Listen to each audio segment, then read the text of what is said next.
some of them will start treating in to the company after January 1st. I'd be remiss if I didn't mention that this is actually the big transplant companies, Kia, Hyundai, Nissan, Toyota, Honda, all use a lot of temporary employees. Nissan being the worst one. There was a case back, I want to say it was in 2012, where Nissan in Smyrna, Tennessee had some temporary employees that had worked there for almost 20 years. And the Department of Labor stepped in and said either you got to make these people permanent or get rid of them, and if you get rid of them, they've got to give you something. You got to give them something to go away. Well, two of them lived next door to a real good friend of mine in St. Augustine, Florida, and they gave them $1,000 for each year of their service. So that's what they gave them. So they want to have this flexibility, but they don't want to do right.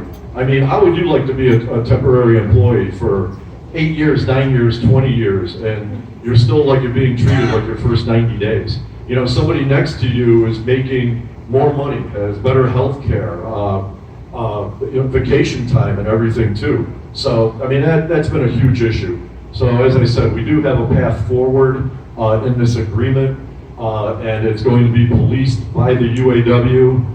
There's strong language in there to make sure that that happens, so we're happy to see that. The other issue is product and job security.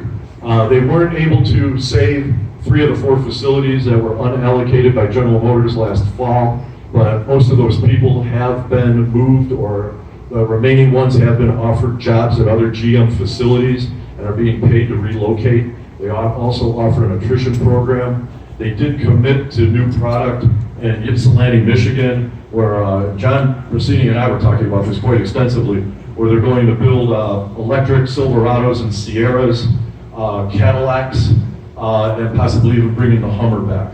It looks like the way to have successful electric cars is at the higher end of the market, opposed to the broad mass appeal where you can't make a profit on it. So there's more to come on that. They also committed product to several other facilities as well too. Lastly, healthcare. A lot of people look at our healthcare and say, man, you people have the best healthcare in the world. And I think we do. We are very fortunate. But our healthcare is not free. You know, we, instead of getting raises and cost of living and other things in our agreement, you know, money is allocated toward healthcare.